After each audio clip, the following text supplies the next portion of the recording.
顿河畔罗斯托夫现火海，乌军无人机精准袭击俄南部炼油厂。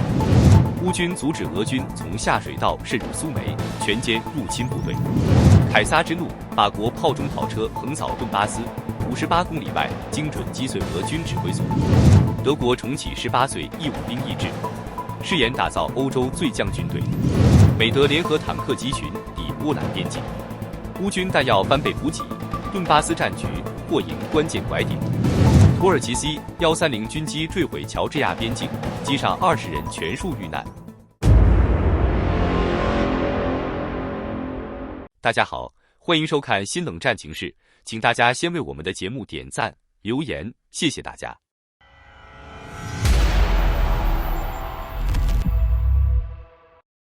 从城市另一端都能看到冲天的火光，空气中弥漫着刺鼻的焦糊味。当地时间11月12日深夜，顿河畔罗斯托夫的居民在社交平台上传的视频，再次让全球的目光聚焦在这片饱经战火的土地上。俄罗斯南部最关键的能源枢纽之一罗斯托夫炼油厂突遭乌克兰无人机袭击，熊熊烈焰直冲夜空，火光持续燃烧数小时，滚滚浓烟在黑夜中化作巨大的烟柱地标，照亮了整个城市的天际线。俄乌冲突的能源战再度被推上新的高度。从现场画面可以看到，炼油厂的储油设施与生产车间首当其冲，成为无人机攻击的核心目标。火焰腾起数十米高，照亮了周边数公里区域。俄罗斯紧急情况部迅速出动多支消防力量，全力扑救。截至13日清晨，明火虽被初步控制，但多处关键生产装置已出现结构性损毁，部分设施陷入瘫痪，损失具体数额仍在统计中。俄罗斯国防部随后发布公告称，这次袭击由乌克兰军方发动。俄军在袭击前监测到多架来袭无人机，虽击落3架，但仍有2架突破防空系统，成功命中目标。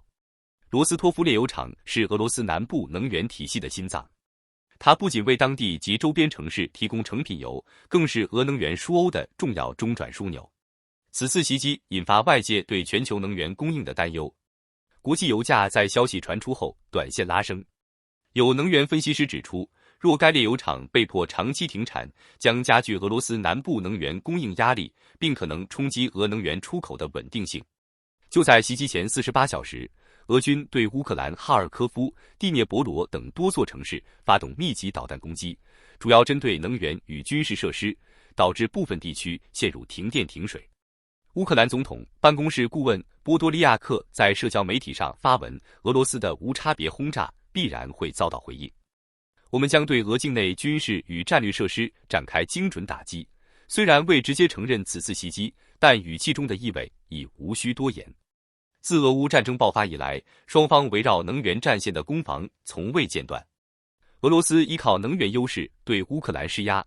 乌克兰则借助西方提供的无人机与巡航导弹，频繁突破俄防空体系，攻击境内战略目标。顿河畔罗斯托夫因靠近俄乌边境，又兼具能源与交通要冲的重要地位，早已多次成为乌方的打击目标。但此次针对大型炼油厂的高精度打击，无论规模还是影响力，都远超以往任何行动。目前，罗斯托夫炼油厂的火势已基本被扑灭，相关部门正对事故原因与损失情况展开全面调查。随着冬季的临近，能源供给矛盾日趋尖锐，未来双方围绕能源设施的攻防可能更加剧烈。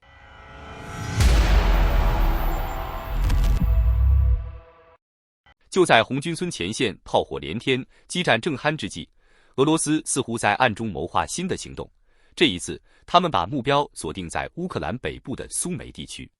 最新消息显示，乌克兰军方成功挫败了一场俄军地下偷袭行动，清除了企图通过下水道潜入苏梅城的破坏小组。据前线军事频道披露，俄军于11月12日前后突然发动袭击，企图从城市外围的下水管网渗透进入乌军阵地。参与行动的是俄罗斯的一支破坏侦察小组，这类部队专门执行高风险的潜入与破坏任务。此前，他们曾在库尔斯克方向尝试使用同样的地下战术，一度取得过有限成效。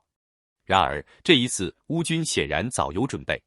情报部门提前掌握了俄方动向，并在管道出口附近布设了伏击。等到俄军小队爬至出口位置时，乌克兰守军立刻发起猛烈火力压制，瞬间点燃地下通道的战场。乌军随后封锁了所有可疑的管道入口，以防有漏网之鱼。经过数小时的激烈交火，超过一半的俄军渗透分队被歼灭，剩余人员不是被俘，就是被困在封闭的地下通道内，几乎无人生还。这起事件是俄罗斯对苏梅地区最新的一次偷袭行动。军事分析认为，俄军在红军村迟迟未能取得决定性进展后，正试图通过制造多线压力来分散乌克兰防御，迫使基辅方面调动兵力。与此同时，南部战线的局势也在恶化。乌克兰方面证实，过去2天，俄军在扎波罗热地区发动突袭，暂时占领了3个村庄。这显示俄方可能正在实施一种牵制突击策略，以红军村的正面攻势吸引乌军主力，再在苏梅与南部地区发起奇袭。不过，这种战术同样可能被乌方反制。乌克兰同样具备突袭对方后方的能力，特别是在俄军于红军村投入高达15万兵力的情况下，其他防线极易暴露出空隙。事实上，乌克兰特种部队近日已经在利曼方向发动成功反击。乌军第8特重团在一次夜间突袭中拔除了俄军据点，并缴获了敌方的无线电台及多份通信文件，为情报分析提供了重要线索。南部战场同样传来捷报，乌克兰南方集团军近日摧毁了俄军的一套山毛榉防空系统。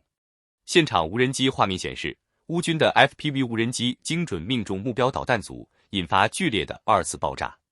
航拍视频中可见，俄军阵地被白烟笼罩，火光闪烁不止，爆炸产生的冲击波席卷周边区域。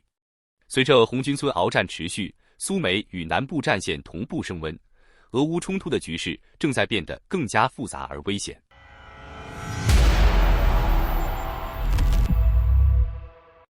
在顿巴斯前线的拉锯战中，一款来自法国的自行火炮正以惊人的战场表现震撼全场。凭借超远射程加打完就跑的操作，凯撒155毫米自行火炮不仅创下58公里实战射程的新纪录，更以累计发射4万发炮弹的高强度数据，向世界证明了西方火炮在现代战争中的统治地位。这款被称为炮中跑车的机器正在彻底改变乌克兰战场的火力格局。上周，一段由乌克兰军方发布的战场视频在国际社交平台引发热议。顿巴斯北部一处俄军营级指挥所突遭精准炮击，瞬间被摧毁，而执行打击的凯撒火炮阵地却位于整整58公里外的隐蔽区域。这一射程记录直接超越了美制 M777 火炮的46公里，几乎是俄军主力锦葵卡车炮的2倍。能够实现如此超视距狙击，关键在于凯撒的先进设计。它采用52倍径长炮管与23声钥匙的黄金组合，使炮弹在发射时可被加速至960米每秒的初速。配合 VLAP 增程弹和底盘减阻技术，炮弹可沿高空弹道滑翔至极远距离。更令人震惊的是，即便打到58公里外，其原概率误差依然控制在50米以内。若使用美制神剑制导炮弹，精度可压缩至4米，这几乎是用155毫米榴弹炮打出狙击枪的精度。但凯撒真正赢得乌军信任的不只是远射能力。法国国防企业 KNDS 公布数据显示，丹麦援乌的19门凯撒8×8型火炮，在2年作战中已累计发射超过4万发炮弹，平均每门炮每天执行3次高强度射击任务。相比之下，俄军主力火炮的日均发射量仅为其1/5。凯撒的高耐用性彻底颠覆了外界对西方装备娇贵的刻板印象。法国国防部长勒克努表示，凯撒在顿巴斯的故障率比德国 PCH2000 系统低约1/3，其奥秘在于泰托拉8×8底盘出色的抗颠簸能力，以及模块化炮管的快速更换机制。乌军炮手只需20分钟即可更换炮管，而俄军同类装备往往需耗费1小时以上。在巴赫穆特激烈的攻防战中，一门凯撒在短短1天内连续转移12个阵地，发射68发炮弹后全身而退，让俄军的动物园反炮雷达完全失效。凯撒之所以能在顿巴斯高强度生存并持续输出，源于他所开创的游击炮兵战术思路。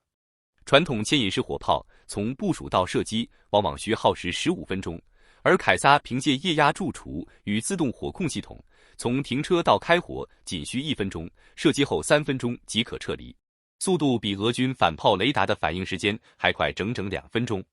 这种机动性背后的核心是其轻量化结构。凯撒战斗全重仅 17.7 吨，仅为履带式火炮的1/3，可由 C-130运输机直接空运。在顿巴斯泥泞复杂的地形条件下，它的越野速度比俄军锦葵快15公里小时，往往能在敌方反击前迅速脱离战场。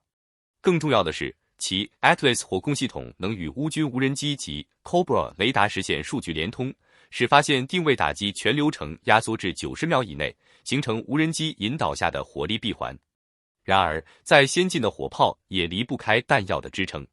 乌克兰前线目前每日消耗约7000发155毫米炮弹，而欧洲的现有供应量仅能满足其中的1/3。为弥补缺口，法国已将凯撒弹药年产量从3万发提升至9.6万发，并计划在2024年追加援助78门火炮。届时，顿巴斯前线将形成由近100门凯撒组成的远程火力网络，足以覆盖俄军纵深阵地。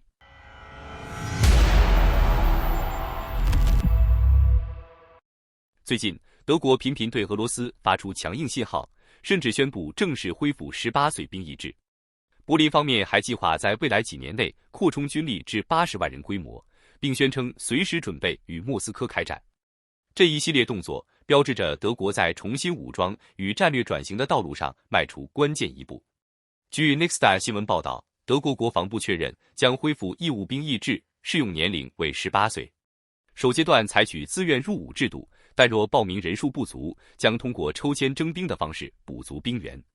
事实上，相关传闻早在8月底就已传出，而此次柏林方面的最新说明，则是对外界质疑的正式回应，也意味着政策正式进入实施阶段。德国此举被普遍认为是欧洲安全格局重组的重要信号。柏林计划通过这一措施，将军队人数增加3倍，目标是打造欧洲最强的军事力量。德国联邦国防军司令亚历山大·索尔弗兰克中将日前公开表示，德国已做好了与俄罗斯爆发冲突的准备。他强调，德国有能力在最短时间内动员并部署80万北约部队至俄边境，并在欧洲建立快速反应与后勤支援枢纽。尽管莫斯科方面多次否认有攻击北约的计划，但欧洲国家显然不敢掉以轻心。如今的欧洲正在迅速进入一个重新武装的时代。自2025年初以来，俄军战机和军舰已多次进入北约防空识别区，波兰甚至击落了一架飞入本国领空的俄罗斯无人机。这被认为是自俄乌战争爆发以来，北约首次与俄方军事力量直接交火。事后，北约各成员国部队迅速进驻波兰东部，强化防御体系。目前，北约在波兰及波罗的海方向的联合巡逻已常态化。可以说，北约与莫斯科的军事对峙正逐步升级，而此时德国的强硬动作显得尤为引人注目。在欧洲内部，德国不仅成为军事扩军的领头羊，更已取代美国成为乌克兰的最大援助国。在扩大军备的同时，德国对乌克兰的支持力度也在持续上升。近期，柏林向基辅提供了2套爱国者防空系统，以强化乌军的防空能力。随着冬季临近，德国外长约翰·瓦德普尔宣布，德国将向乌克兰追加4000万欧元援助资金，用于修复供暖与电力设施，并提供发电机、建筑材料及其他民用物资，帮助乌克兰民众度过严冬。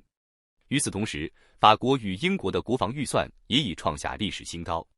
伦敦与巴黎的军费增加，将进一步推动整个欧洲防御体系的集体升级，使得欧洲大陆的安全态势更趋紧张。可以预见，随着俄乌战争进入新的阶段，其外溢效应正在持续扩散。德国的重新武装不仅是对俄罗斯的直接回应，更意味着欧洲整体安全格局的根本变化。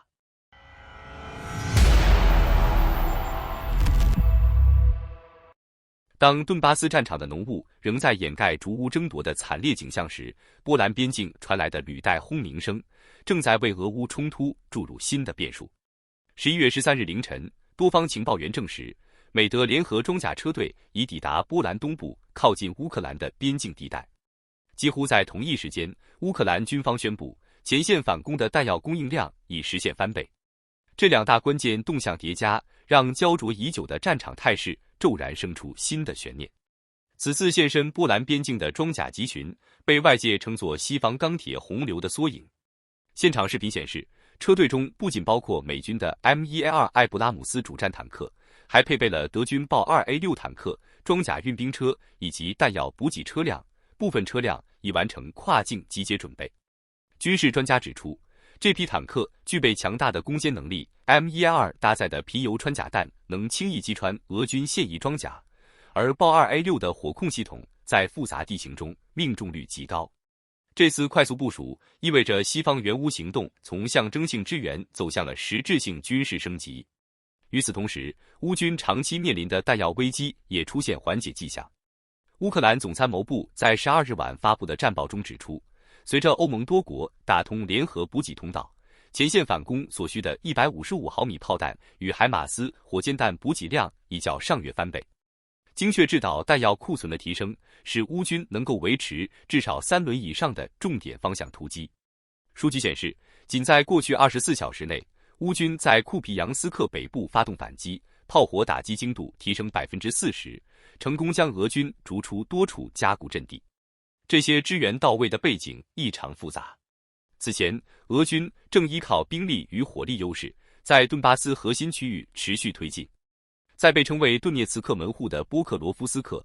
俄军投入超过17万兵力展开前行攻势，目前已控制城区约70%。乌军第82空降突击旅等王牌部队正在地下防御工事中艰难支撑。南部扎波罗热战线同样紧张，俄军日军炮击超过2000发，迫使乌军后撤10公里，几乎摧毁所有地表防御设施。过去，乌军陷入困境的两大短板，装甲薄弱与弹药不足，严重制约了反攻行动。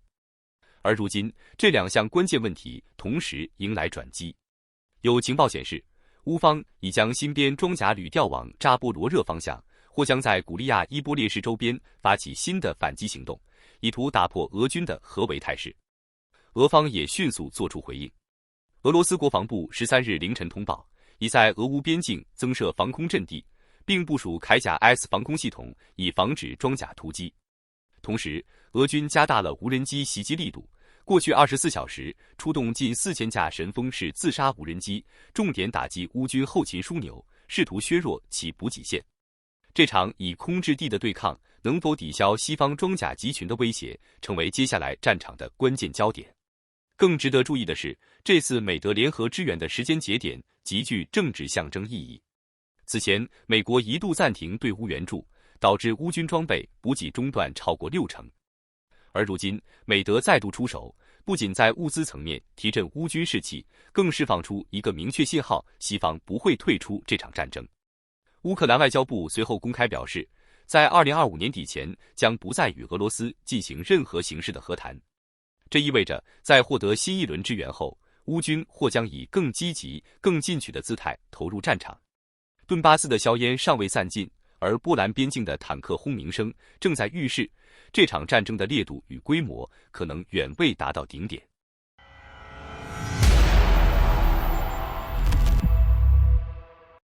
这两天又一起空难震惊国际社会，事故地点位于亚塞拜然与乔治亚交界处。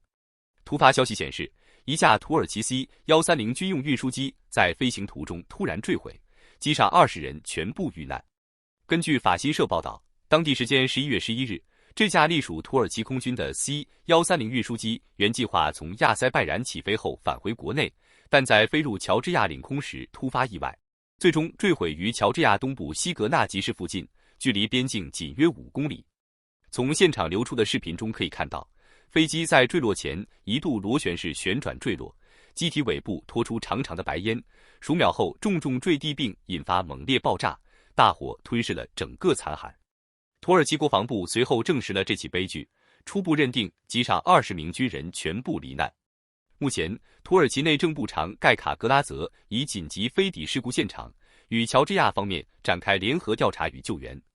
乔治亚政府方面透露，这架运输机在进入其领空后的短短几分钟内便从雷达屏幕上消失，并且没有发出任何遇险信号。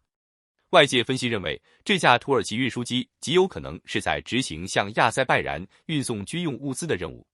近年来，亚塞拜然这个曾经的莫斯科传统盟友已明显倒向安卡拉，而俄罗斯在南高加索地区的影响力正逐步被削弱。与此同时，如今的乔治亚政府却被视为亲俄派势力，不仅在外交上保持低调，还事实上暂停了与欧盟一体化的进程。回顾过去1年的局势，类似的事件并非首次发生。去年亚塞拜然一架民航客机被俄军击落，事件一度令区域局势高度紧张。直到今年10月9日，普京在与亚塞拜然总统阿利耶夫的会晤中，罕见地承认俄军误袭了该客机，但俄方辩称是防空导弹碎片误中飞机。这一罕见承认令国际社会哗然，毕竟俄罗斯此前多次被指误击民航机，却鲜少主动认责。如今土耳其军机坠毁，再度引发外界对地区安全格局的担忧。土俄两国虽然在多个领域保持表面上的合作，但在能源、军工与地缘政治上暗流汹涌，明争暗斗不断。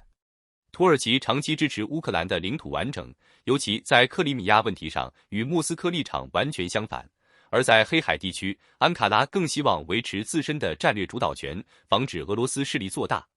从历史到现实，土俄之间的100年恩怨与战略角力，如今又一次在坠毁的 C-130残骸中浮现。好的，感谢您一口气看到最后了，这是对我们最大的鼓励和支持。要看最全面、最及时准确的战场热点报道更新，就请每日锁定新冷战情势。如果您喜欢我们的节目，也请您点赞、留言、订阅，把视频分享出去，让更多的人看到这个节目。想要赞助我们的朋友，可以打开超级感谢打赏赞助，帮助我们能持续做出更多好节目。谢谢大家。